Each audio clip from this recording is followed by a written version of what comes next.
एक समय की बात है। एक बार एक राज्य था। उसके राजा के सभी मित्र राज्यों के साथ बहुत अच्छे व्यवहार थे। यानी वो सभी के अच्छे दोस्त थे।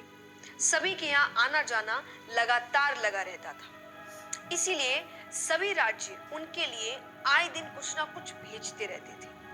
कभी जेवर हो, कभी खाने को कुछ हो, कभी वस्त्र हो, कुछ ना कुछ गिफ्ट्स हमेशा देते रहते थे। एक दिन उनके दरबार में एक विदेशी मेहमान आया और उसने जाते समय राजा की मेहमान नवाजी से खुश होकर राजा को एक पत्थर उपहार दिया, यानी गिफ्ट किया। राजा को वो पत्थर बहुत ही अच्छा लगा। उसने उस पत्थर की भगवान की मूर्ति बनाने का हुक्म दिया अपने मंत्री को। राजा उस मूर्ति को अपने राज मंदिर में लगवाना चाहते थे। राजा की अनुमति पाकर, परमिशन लेकर मंत्री एक कारीगर के पास जाता है। उसको पत्थर देकर कहता है कि इसकी एक अच्छी सी मूर्ति बनवा दो। ये काम 10 दिन के अंदर हो जाना चाहिए। इसके बदले तुमको जो चाहिए वो मिलेगा और साथ ही साथ 100 सोने की मोहरें दी जाएगी। ये सुनकर कारीगर बहुत खुश हो जाता है। उसने अपनी सभी वस्तुओं को लेकर काम शुरू कर दिया। अब वो उस पत्थर को तोड़ने लगा, जिससे वो उसकी अच्छी सी मूर्ति बना सके। कई बार चोट मारने पर भी वो पत्थर नहीं टूटा। उसने उस पत्थर पर लगभग 50 चोट मारे। करता रहा पर वो पत्थर टूट नहीं रहा। अंत में एक चोट मारकर वो कहता है, अब ये काम मुझसे नहीं होगा। अरे जब इतनी चोट खाने पर भी ये पत्थर नहीं टूटा तो अब क्या खाक टूटेगा। वो उस पत्थर को वापस मंत्री को दे देता है और कहता है इसकी मूर्ति नहीं बन सकती। लेकिन मंत्री को तो किसी भी हाल में मूर्ति बनवानी थी, राजा का हुक्म जो था।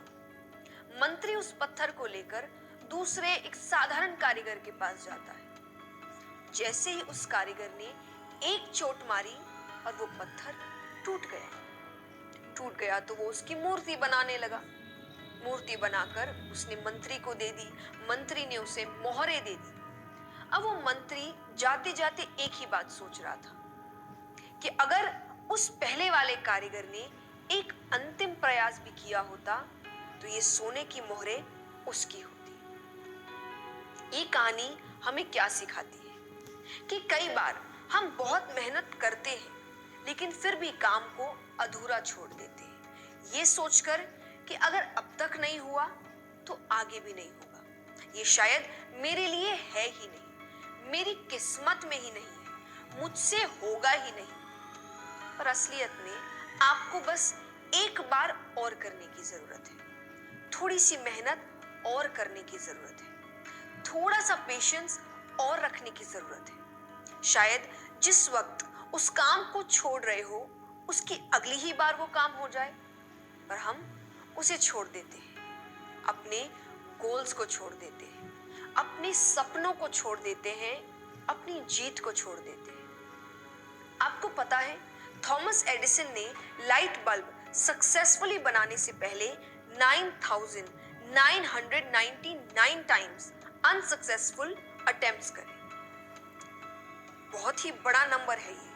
फिर भी जब वो सक्सेसफुल रहे और उनसे पूछा गया कि इतनी बार हारने पर भी वो मायूस नहीं हुए, उन्होंने हार नहीं मानी, अपना काम नहीं छोड़ा, तो उन्होंने एक ही जवाब दिया कि मुझे उन अनसक्सेसफुल अटेम्प्ट से पता चला कि इतने तरीके हैं जिनसे मुझे सफलता नहीं मिलेगी, तो मुझे इन्हें दोहराना नहीं है। तो मेरे लिए ये अनसक्सेसफुल अटेम्प्ट्स नहीं थे या मेरी हार नहीं थी, ये मुझे सही चीज सिखाने का तरीका था।